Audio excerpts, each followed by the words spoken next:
Hello, troublemakers. Welcome to this week's episode of Resolved Labor Podcast. So, troublemakers, I want to revisit some information that that I talked about last week in the Addie Wyatt episode.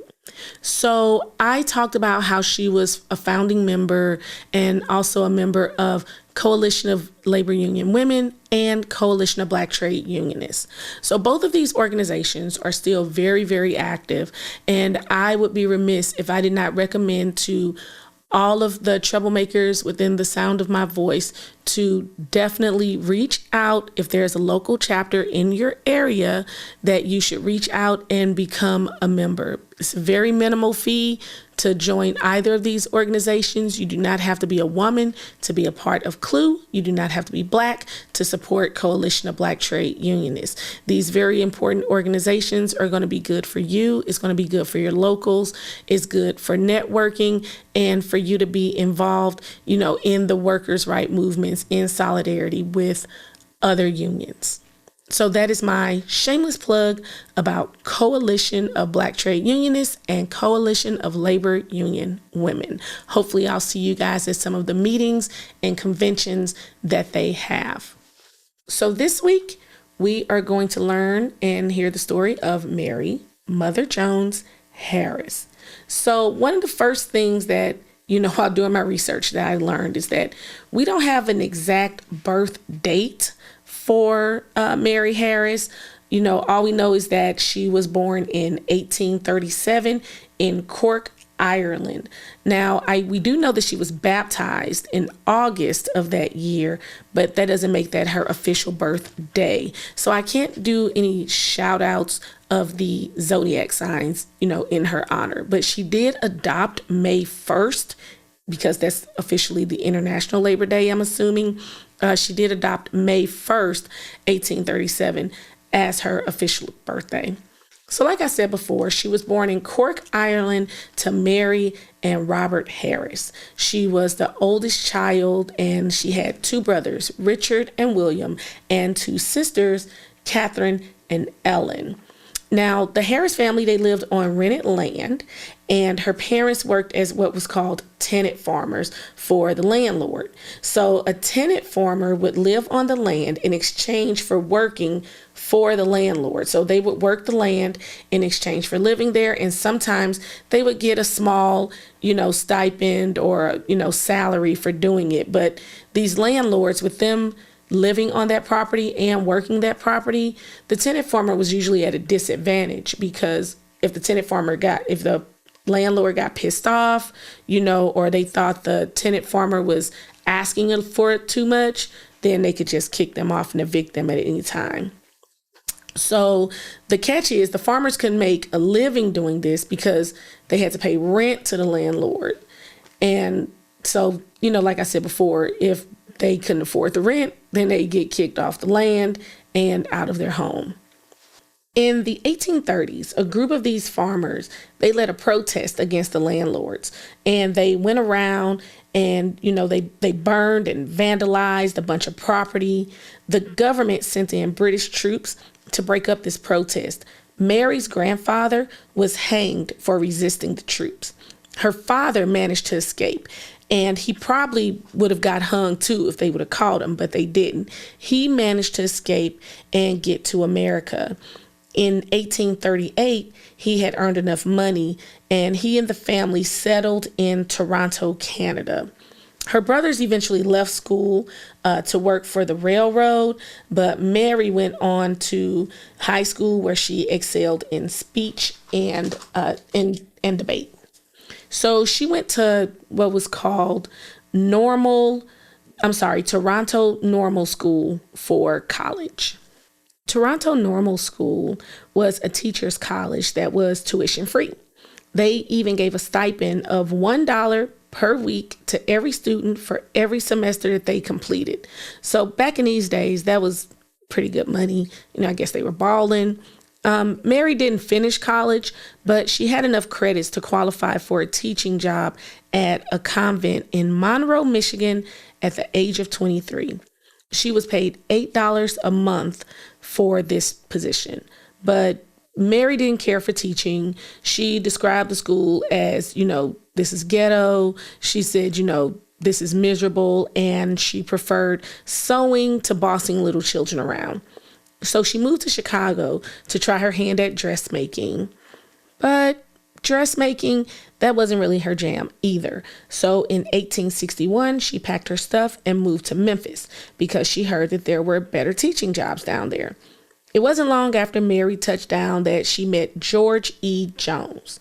Now, George, I guess, he was cute. He was a member of the Iron Molders International Union. They represented workers who specialized in building and repairing steam engines and mills and other manufacturers. George was one of the organizers that helped negotiate for, say it with me, people, better wages and working conditions. Mary and George hit it off like instantly. They, shared a lot of the same ideals. For instance, they were both opposed to slavery, but living in the South in Memphis, they just kept that thought to themselves. Early in their marriage, Mary and George lived in an area of Memphis called Pinch. This was the Irish part of town. It was a lot of working class immigrants, but it was basically a slum. It was overcrowded, run down, and the homes weren't in the healthiest of conditions. Mary even saw for herself the dangerous working environment her husband went into every day. Like, he worked 12 hours a day, bent over a workbench in a dark room with this really hot furnace burning. After the Civil War in 1865, George became an organizer for the Union. He was making a little bit of better money, and Mary was happy just being Susie Homemaker. They have 4 children, Catherine, Elizabeth, Terrence, and Mary. In 1867, there was a yellow fever outbreak in Memphis. Yellow fever is this infectious disease that's spread by mosquitoes. And within a week, Mary's 4 children all died from yellow fever. They ranged from the ages of a few weeks old to 5 years old. Now, as far as George's fate, I read 2 separate things. So one source said that he passed away shortly after the children in an industrial accident, but the majority of my sources say that he died the same week as the children of yellow fever. So which one happened to him, I'm not sure, but what we do know is that at the age of 37, Mary was widowed and alone. So she decided to go back to Chicago and pick dressmaking back up. The lion's share of her customers were members of Chicago's upper class. Mary says, quote, "Often, while sewing for the lords and barons who lived in magnificence on the Lakeshore Drive, I would look out the plate glass windows and see the poor shivering wretches, jobless and hungry, walking along the frozen lakefront. My employees seemed neither to notice nor to care." End quote. Damn, y'all. Either they don't know, don't show, or don't care about what's going on in the hood.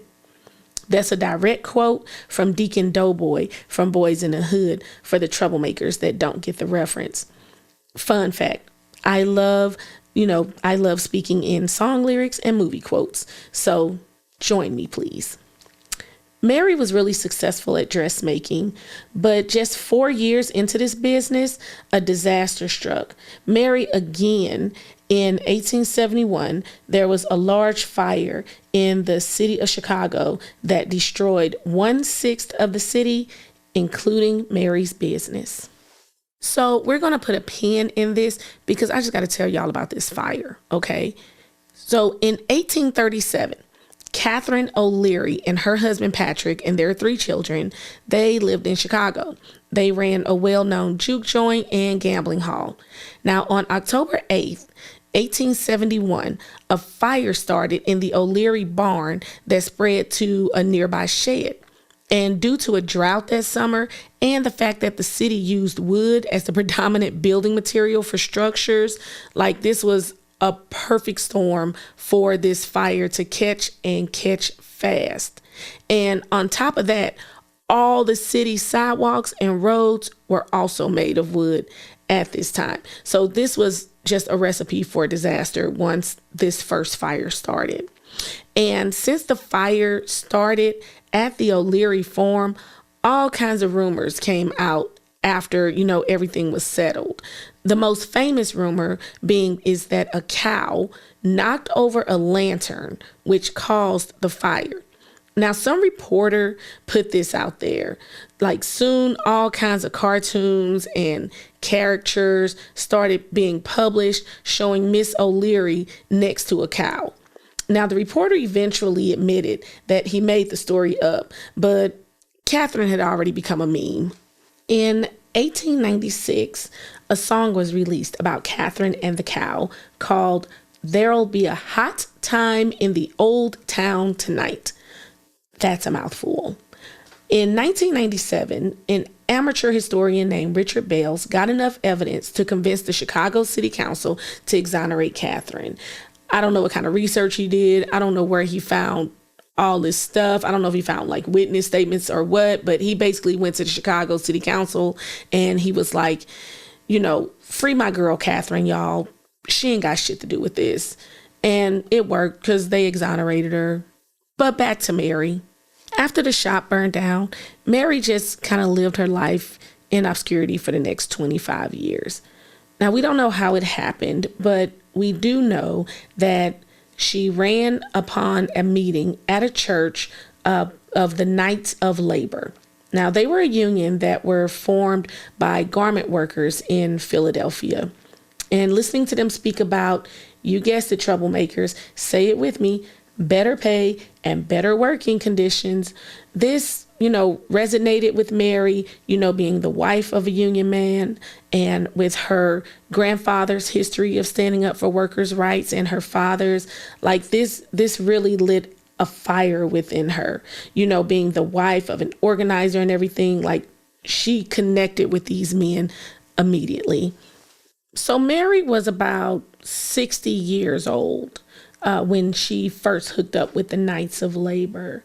She created this character, called the character Mother Jones. She exaggerated her age and she, would just say, like, give all these fiery speeches. She would organize these strikes for them.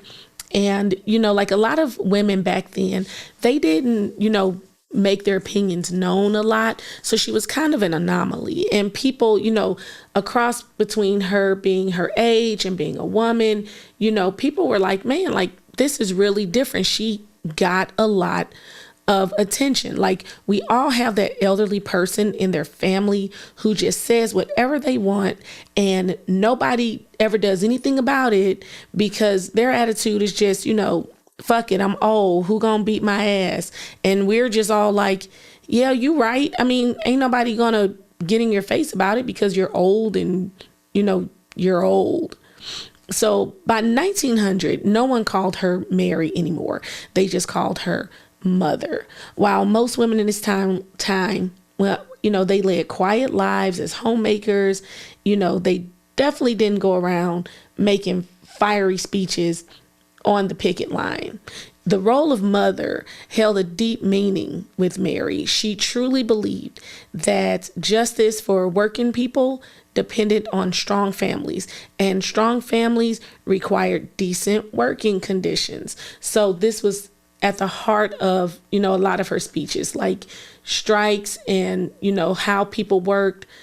That, that's how the family survived. That's what made the family successful. By the middle of the 1870s, the Knights of Labor had over 1 million members. But with the Haymarket massacre and the fear of social change, this caused the demise of the Knights of Labor, like in the 1880s. Mary had made a lot of contacts with the United Mine Workers Union when she was organizing with the Knights of Labor, and they gave her a job. So, after they disbanded, Mary was hired as an organizer with UMW. Mary would preach that working men deserved a wage that would allow women to stay home to care for their kids. Mary gained a massive following and, her popularity took off when she got with the United Mine Workers. She was even successful in organizing the wives and the children of the strikers. Like, she even had them on the line with brooms and pots and pans when they would go to the protests. In 1902, West Virginia District Attorney Reese Blizzard called her the most dangerous woman in America because she ignored an injunction banning meetings by striking miners. He said, quote, "There sits the most dangerous woman in America. She comes into a state where peace and prosperity reign, crooks her finger, and 20,000 contented men lay down their tools and walk out." Mary worked with the miners for, a long time, but she eventually left when the national leadership denounced a wildcat strike in Colorado. In 1912, Mary was organizing and speaking during the Paint Creek, Cabin Creek strike in West Virginia. There was a shooting war between the mine workers and a private army that had been hired by the owners. Mary was there organizing the surrounding miners to come and join the strike. She was arrested and charged in military court for inciting a riot and conspiracy to commit murder. We don't know where the murder charges came from, but some people died during the strike. So, the government was basically trying to pin murders on the strikers. So since she was the face of the strike, they, of course, they trumped up the charges and gave her a conspiracy to commit murder charge. She refused to recognize the jurisdiction of the military court and refused to enter a plea. She was sentenced to 20 years in the state penitentiary. She contracted pneumonia while she was in prison and was transferred to a halfway house. While she was at the halfway house, she smuggled out a note to pro-labor Indiana Senator John Worth Kent. Now, we don't know what exactly that note said, but what we do know is that Mother Jones only served 85 days of that 20-year sentence. And then a year later, the Senate opened up an investigation into the working conditions of West Virginia coal mines. Check and mate. Now, Mother Jones was also, she was known for her child labor rights, campaigns. In the summer of 1903, she was 73 years old. She led a march from Kensington, Pennsylvania, near Philly, to Oyster Bay, New York, which was the summer home of President then Theodore Roosevelt. Now, this is about a 130-mile march. So she gathered a bunch of children who had been working in the textile mills. Half of them were under the age of 16 years old. They were missing fingers and limbs as a result of injuries sustained from the long working days, working on the looms. There was about 2 million kids at this time employed in these factories and mines and mills in the United States. So Mother Jones, again, she's 73 at this time. She's looking like their grandma, and they're marching up to this house because she was like, "Oh, I'm talking to the president. I don't care." And then also on that short list of people to see about these kids working was New York Senator Thomas Platt. So when they got into town and he saw those marchers, Platt was like, "How I get in this?" And he jumped on a trolley and ran away. When they got to the president's door, he was like, I don't know what to tell you. I just got a job that I wasn't qualified for. But even with that, soon afterwards, a bunch of laws began to be passed to protect children, and enforce the laws that was already on the books about child labor. Mother Jones was an organizer for the UMW into the 1920s and continued to speak for them until she died. She actually wrote her own autobiography called The Autobiography of Mother Jones. And, during her later years, she lived with her friends, Walter and Lily Mae Burgess, on their farm in Maryland. She celebrated a self-proclaimed 100th birthday on May 1st, 1930. We're just saying self-proclaimed because remember, y'all, we don't know exactly when her birthday was. So if the woman say her birthday May 1st, we gonna honor that and we gonna say it was May 1st. And she was even filmed making a statement for a newsreel. So, and that's actually online. You guys can actually look that up and hear her voice and see her, on film. Mother Jones died on November 30th, 1930 at the Burgess Farm. Her funeral was at St. Gabriel's in Washington, D.C. She's buried at the Union Miners Cemetery in Mount Olive, Illinois, alongside the miners who died in the 1898 Battle of Verdun.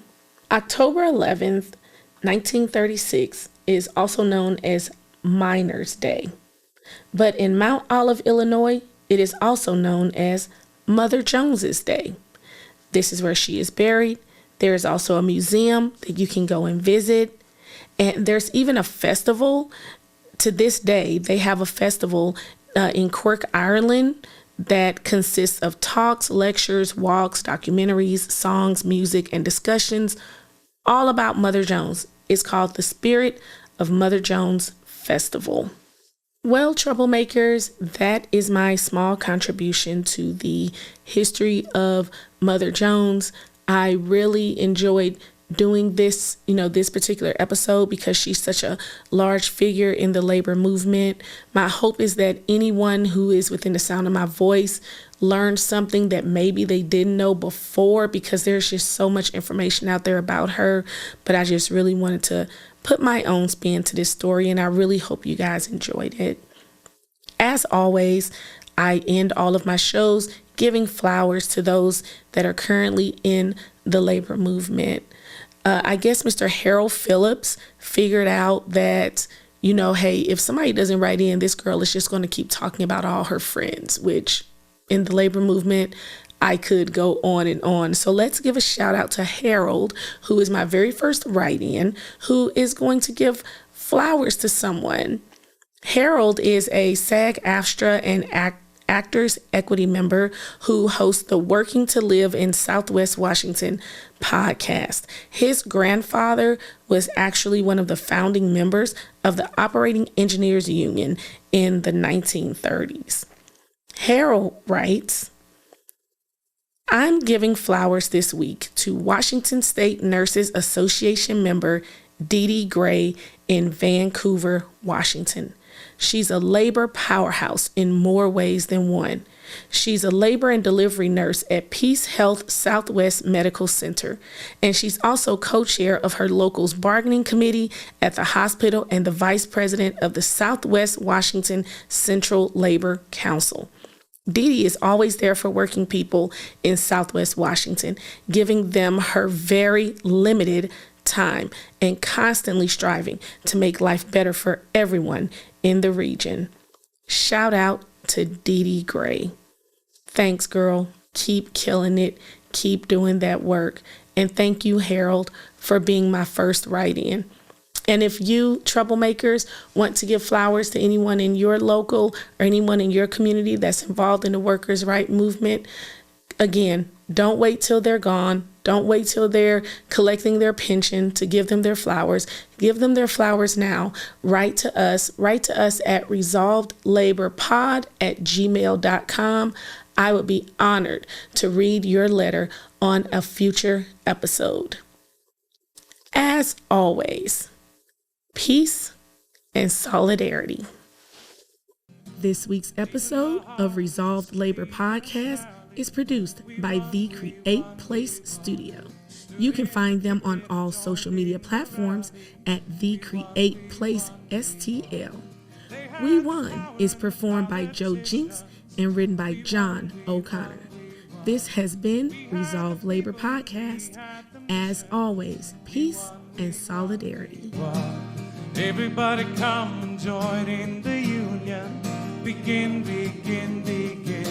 Stand together to overcome soon, and we win, we win, we